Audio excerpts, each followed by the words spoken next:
So students, इस lecture में हम डिस्कस करेंगे pressure exerted by a gas. So देखिए, यहाँ एक गैस पार्टिकल है जिसका मास m नोट है। इसके लिए x, y और z डायरेक्शन में वेलोसिटी vx, vy और vz है। तो vx, vy और vz है, तो ये पार्टिकल जब किसी वॉल या फिर कंटेनर की वॉल से कोलिजन करेगा तो उस पर प्रेशर अप्लाई करेगा। तो जब x डायरेक्शन में जा रहा है तो उस कंडीशन में इसके मोमेंटम में चेंज कितना होगा, पहले ये कैलकुलेट करते हैं। देखिए, इन x direction, change in momentum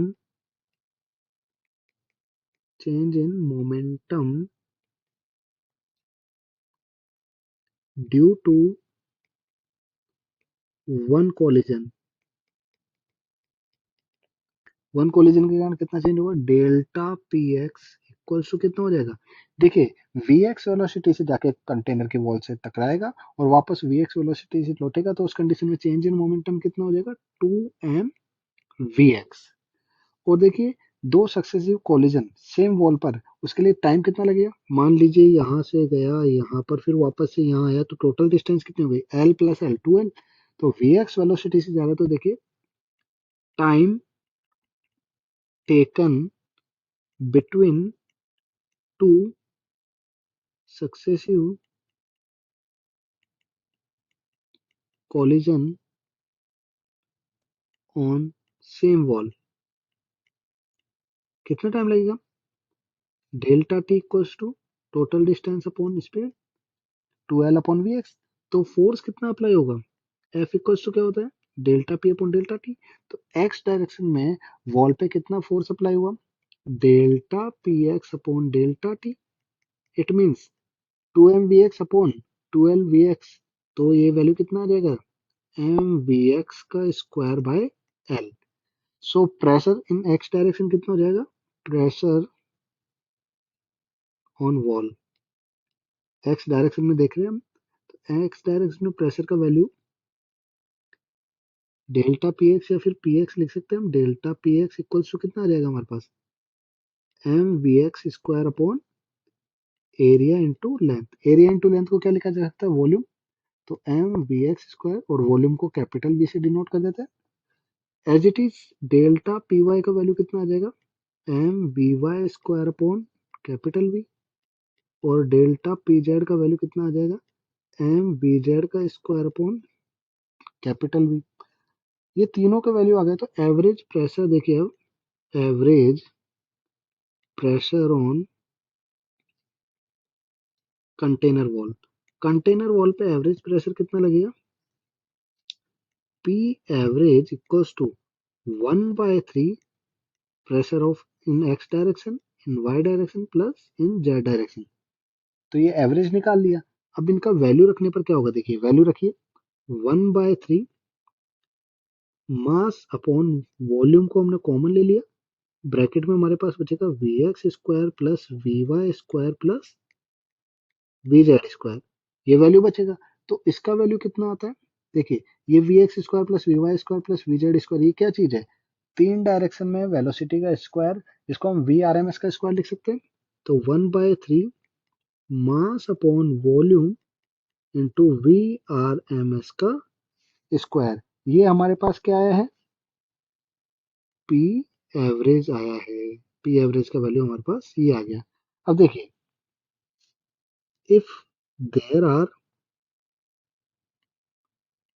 N molecules होंगे तो क्या होगा, N molecules N times pressure लगाएंगे टोटल। तो पी एवरेज एन टाइम्स हो जाएगा 1/3 M N V R M S square upon capital V. अब देखिए, डेंसिटी क्या होता है, मास अपॉन वॉल्यूम। तो इसको और क्या लिखा जा सकता है, अगर सिंगल के लिए अगर हम बात करें यहाँ से, तो 1/3 डेंसिटी होगी मास अपॉन वॉल्यूम, यानी rho v R M S square. ये भी किसका वैल्यू होता है, पी एवरेज का वैल्यू होता है।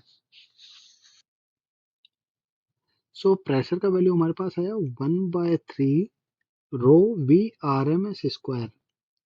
सो देखिए, इसको हम कन्वर्ट कर सकते हैं काइनेटिक एनर्जी डेंसिटी में। देखिए कैसे, मल्टीप्लाई बाय 2 डिवाइडेड बाय 2, तो half rho v R M S square.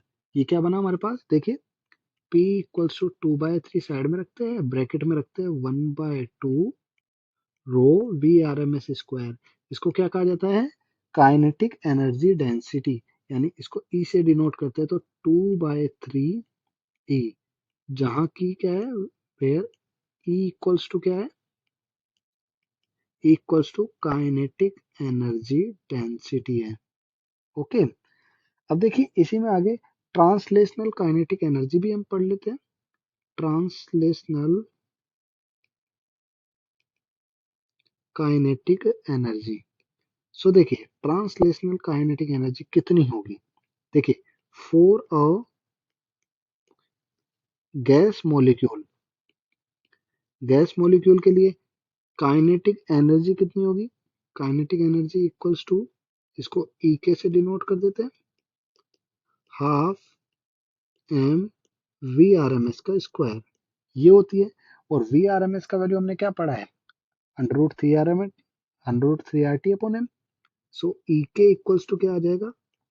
1/2 M into 3 RT/M का स्क्वायर करेंगे, √ से स्क्वायर कट जाएगा। आगे देखिए, अब देखिए स्मॉल m क्या होता है? Capital M upon N.